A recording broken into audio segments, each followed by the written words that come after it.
It's been a busy and arguably fruitful year for the property market, with an eager consumer base pushing forward with the house buying, especially with the stamp duty holiday catalysing transactions in the first half as buyers rush to complete before the deadline. In fact, despite some concerns that activity would cool rapidly after the stamp duty holiday began tapering off, the market has proven surprisingly hot. Zoopla research estimates that 1.5 million properties will change hands in 2021, making the housing market's busiest year since 2007. But while activity this year has certainly been strong and remains resilient as buyers seek to capitalise on the window of opportunity before a likely interest rate rise either in December or early 2022, we may start to feel a chill in the air as the market cools in the months to come as we roll into the year ahead.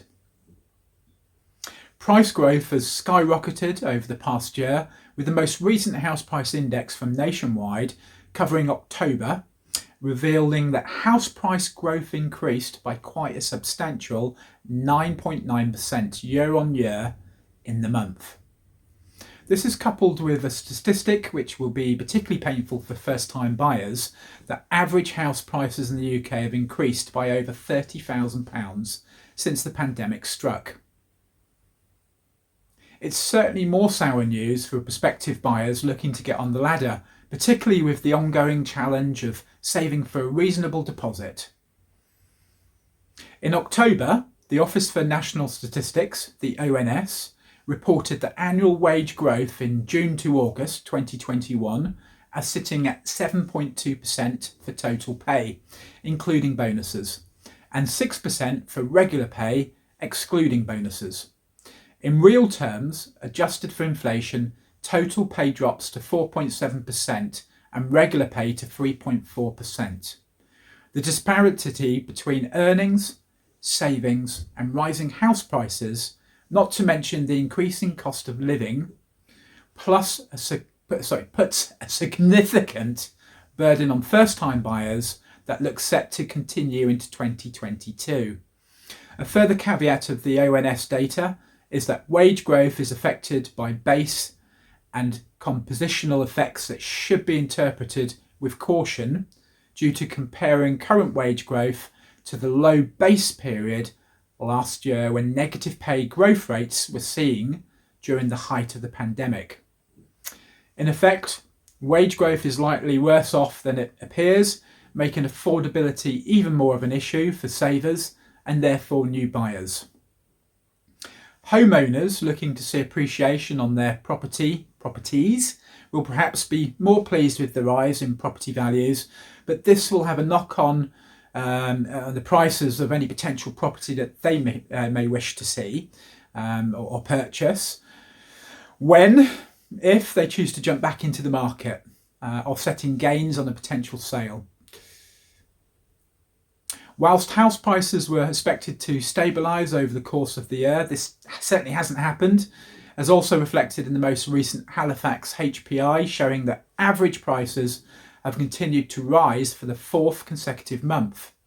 Even with a cooling predicted in 2022, price inflation will continue to be entrenched as long as the scarcity of property exists. Supply and demand of properties available for sale continue to have a direct impact on the market, as a lack of supply puts the squeeze demands driving in prices as would-be buyers compete for homes. The October 2021 RICS UK Residential Survey reflects that a lack of stock continues to hold back activity, with new instructions in negative territory for 7 consecutive months.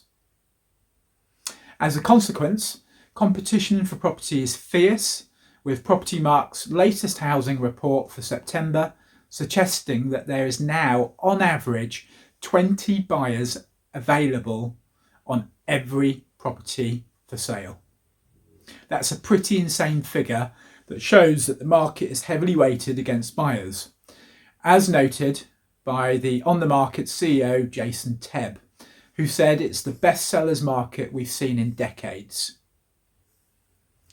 The situation for buyers is not improved by the current rate of house building in the UK. Much has been mooted of the government's aim to build 300,000 new homes per year, a target that is not being met and which Property Mark estimates won't be achieved until at least 2028. Targets notwithstanding, the situation is further compounded with the ongoing labour and material shortages causing disruption across the economy. Private house building output declined by 3.5% in the third quarter of the year, according to the ONS, with various factors including Brexit and COVID coinciding to disrupt supply chains, with one such casualty being the UK timber suppliers, which reportedly will not recover this year. Overall, material prices have increased every month over the past 12 months, and cost increase could continue well into 2022.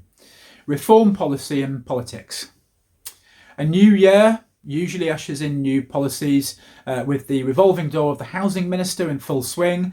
The new Secretary of State for Levelling Up, Housing and Communities, Michael Gove, looks set to completely rethink the government's planning reforms, with a growing possibility of the government's ambitious house building targets being ditched in favour of supporting first-time buyers in taking on larger mortgages.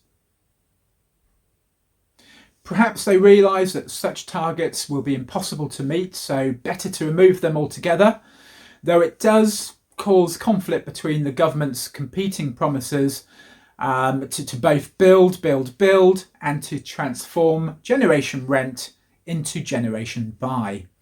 The latter supported by the government's backed 95% mortgage scheme, which was launched earlier this year. There's a degree of uncertainty here over what will happen next. The Bank of England recently chose to hold the historically low interest rate of 0.1% in place, but with an increase not ruled out when the Monetary Policy Committee next meets in December. And with the financial markets anticipating that rates will go up by 1% by the end of 2022, despite the freeze, lenders have already begun to raise mortgage rates. Kind of suggests that the days of cheap mortgages may soon be over. When interest rates do go up, mortgage repayments will also increase, and with high inflation and suppressed wages already putting pressure on finances, first-time buyers and homeowners will likely face a more expensive market in 2022. Given that 2022 will continue to be characterised by continued undersupply, the combination of increased housing price growth and the upward average rents throughout the UK will serve to ensure both a highly competitive market and one with significant barriers to mobility in the year ahead. For first-time buyers in particular looking to get on the ladder, more help is certainly needed. If you're a first-time buyer and would like some advice regarding the best way for you to get onto the market, please do get in contact with me by either calling me on my mobile 077 047 40922 or by emailing me at alan.graham@newman.uk.com.